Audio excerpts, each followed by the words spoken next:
नमस्कार and I welcome you all to DRX Meta. मैं हूं डॉक्टर जैन। नाउ यदि आप गवर्नमेंट फार्मासिस्ट या ड्रग इंस्पेक्टर की प्रिपरेशन करना चाहते हैं बट आपको आइडिया नहीं है कि कौन कौन से डिपार्टमेंट में वैकेंसी आ सकती है, तो ये वीडियो आपके लिए बहुत ज़्यादा इंपॉर्टेंट होने वाला है।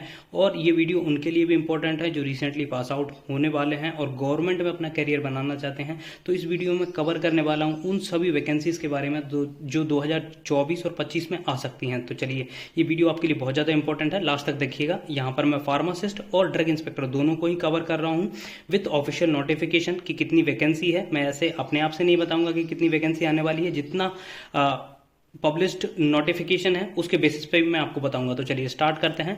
बट उससे पहले यदि आपने चैनल को सब्सक्राइब नहीं किया है तो सब्सक्राइब कर लीजिए, सो दैट आपको फार्मेसी से रिलेटेड जितनी भी इंपॉर्टेंट अपडेट है वो मिलती रहेगी। और आप हमारे चैनल को भी ज्वाइन कर सकते हैं, जहां पर मात्र 29 रुपीज़ में आपको मिलने वाले हैं प्रीवियस ईयर के फार्मासिस्ट के question paper and drug inspector के क्वेश्चन पेपर।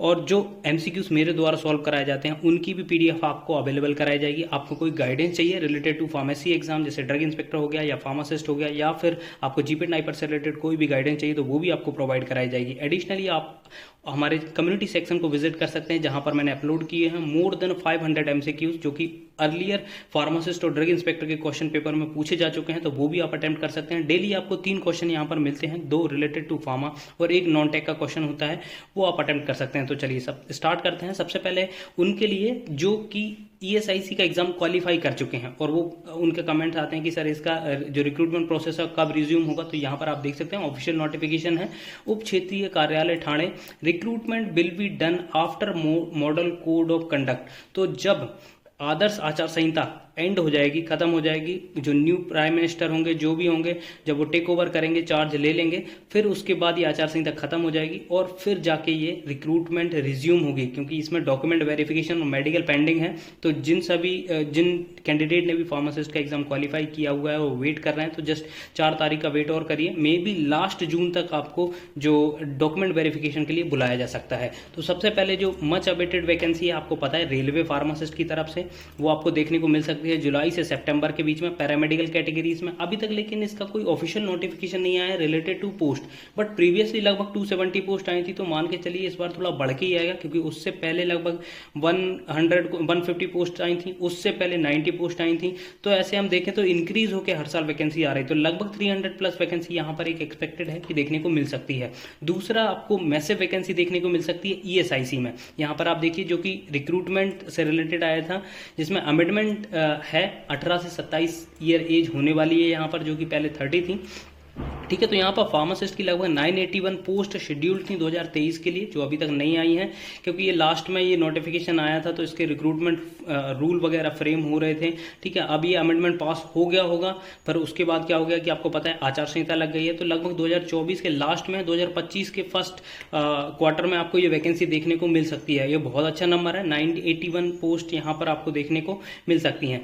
नेक्स्ट है कि आपको देखने को मिलेगी जो इनमें भी क्वालिफाई न कर पाए उनके लिए BSF फार्मासिस्ट की पोस्ट है, लगभग 230 पोस्ट शेड्यूल्ड हैं 2024 के लिए।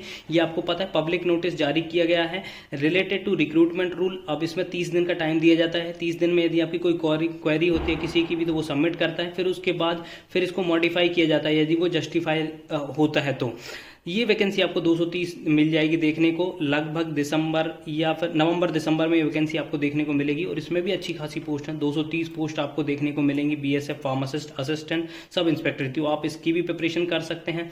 नेक्स्ट जो वैकेंसी देखने को मिलेगी आपको, यदि जिनका गोल हायर है, जो चाहते हैं कि मैं असिस्टेंट ड्रग इंस्पेक्टर या ड्रग इंस्पेक्टर बनूं, या फिर आगे जाके अपना ड्रग इंस्पेक्टर से रिलेटेड कैरियर बनाना चाहते हैं, तो उनके लिए असिस्टेंट ड्रग इंस्पेक्टर की 100 पोस्ट शेड्यूल थी 2023 में, वो भी अभी तक नहीं आई हैं। बट ये है कि 2024 एंड तक या 2025 में ये वैकेंसी आपको देखने को मिल सकती है। Assistant drug inspector medical device, देखिए यहाँ पर कोई भी एक्सपीरियंस नहीं मांगा जाता, आपके पास सिर्फ B.Pharm होना चाहिए।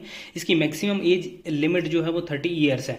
अब इसमें ही जो मेडिकल डिवाइस से रिलेटेड ड्रग इंस्पेक्टर की पोस्ट भी है लगभग 85, जो कि 2023 में शेड्यूल्ड थी, बट इसका भी अभी तक कोई नोटिफिकेशन नहीं आया है। तो ये भी एक्सपेक्टेड है कि 2024 के लास्ट या 2025 में ये वैकेंसी आपको देखने को मिल जाएगी। ये मेडिकल डिवाइस से रिलेटेड ये वैकेंसी है, ड्रग इंस्पेक्टर मेडिकल डिवाइस। लेकिन एक और वैकेंसी है, इसमें भी सेम है कि यहाँ पर आपको B.Pharm होना चाहिए आपके पास। B.Pharm के साथ कोई भी एक्सपीरियंस आजकल रिलैक्स कर दिया है, एक्सपीरियंस का कोई इतना ज़्यादा मैटर नहीं होता है, क्योंकि जो अभी रिसेंटली रिजल्ट जारी किया गया UP यूपीएससी की तरफ से, उसमें ऐसे कैंडिडेट सेलेक्ट हुए जिनके पास कोई भी एक्सपीरियंस नहीं था, उनको फ्रेशर ही काउंट किया गया है, फ्रेशर के बेसिस पे ही उनको सेलेक्ट किया गया है। ठीक है, नेक्स्ट जो वैकेंसी है वो ड्रग इंस्पेक्टर की है, लगभग 404 पोस्ट। ये भी 2023 में नोटिफिकेशन आया था, बट अभी तक इसका कोई नोटिफिकेशन रिलेटेड टू वैकेंसी नहीं आया हुआ है। तो ये वैकेंसी भी आपको देखने को मिल सकती है। ये जो ड्रग इंस्पेक्टर है वो रिलेटेड टू आपके मेडिसिन है, वो था मेडिकल डिवाइस से रिलेटेड। ये है ड्रग इंस्पेक्टर जो कि आपके जो मेडिकल स्टोर वगैरह या फिर जहाँ पर मेडिकल बनती हैं, प्रोडक्शन वगैरह होता है, उनमें जो इंस्पेक्ट करने का काम करता है वो ड्रग इंस्पेक्टर का काम होता है। और लगभग 404 वैकेंसी आपको देखने को मिलेगी, तो आप इसके लिए भी प्रिपेयर कर सकते हैं। और मैं यहाँ पे अगेन यही कहूँगा कि यदि आपका गोल है हायर जॉब के लिए तो आपको ड्रग इंस्पेक्टर ही बनना चाहिए। आपको कभी भी फार्मासिस्ट वगैरह के लिए, जो जिनके पास बी फॉर्म है, उनको फार्मासिस्ट की प्रिपरेशन करना चाहिए। ठीक है, आप प्रिपरेशन कर रहे हो, यदि मिल जाती है विटामिन ड्यूरेशन तो आप कर लीजिए ज्वाइन। बट यदि आप वहाँ पर रुके मत रहिएगा, कंटिन्यूस प्रिपरेशन करते रहिएगा। आप जब ड्रग इंस्पेक्टर वगैरह में सेलेक्ट हो जाएंगे तो उसकी खुशी थोड़ी अलग होती है। और एक इसमें क्या है, प्रमोशन चैनल भी बहुत अच्छा होता है, आगे तक बहुत ज़्यादा चांसेस होते हैं कि आप ड्रग कंट्रोलर ऑफ इंडिया बन जाएं। ठीक है, नहीं तो आप डिप्टी ड्रग कंट्रोलर तो बन ही सकते हैं प्रमोट होके, तो वो सभी रहता है, एक बहुत अच्छी करियर अपॉर्चुनिटी होती है। तो इसके लिए भी आप प्रिपेयर कर सकते हैं। तो देखिए यहाँ पर मैंने सारे कवर कर दिए गए, फिर से आपको बता दूँ।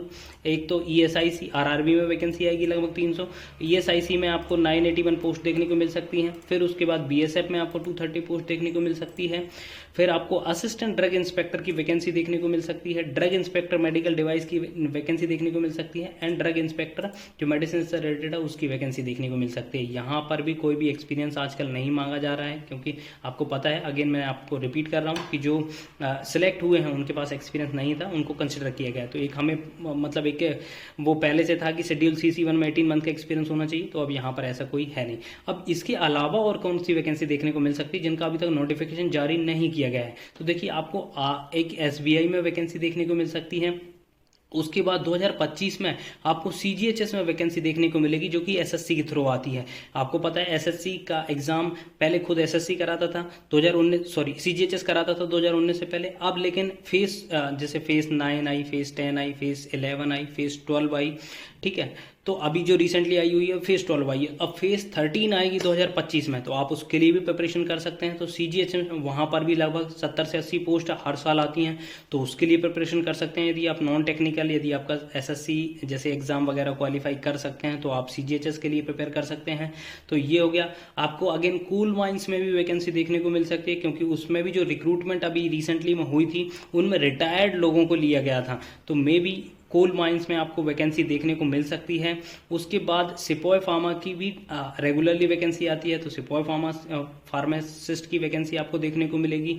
ठीक है, तो और CRPF में हालांकि कम देखने को मिलती है, बट CRPF में भी 2025 तक आपको वैकेंसी देखने को मिल सकती है। इसके अलावा यदि कोई ऑफिशियल नोटिफिकेशन आता है तो मैं उस पर आपके लिए अपडेटेड वीडियो ला दूंगा। ठीक है, आई होप ये इन्फॉर्मेशन आपको अच्छी लगी होगी। अच्छी लगी तो प्लीज़ चैनल को सब्सक्राइब करिए, वीडियो को लाइक करिए, शेयर करिए एंड कमेंट करिए। थैंक यू, नमस्कार।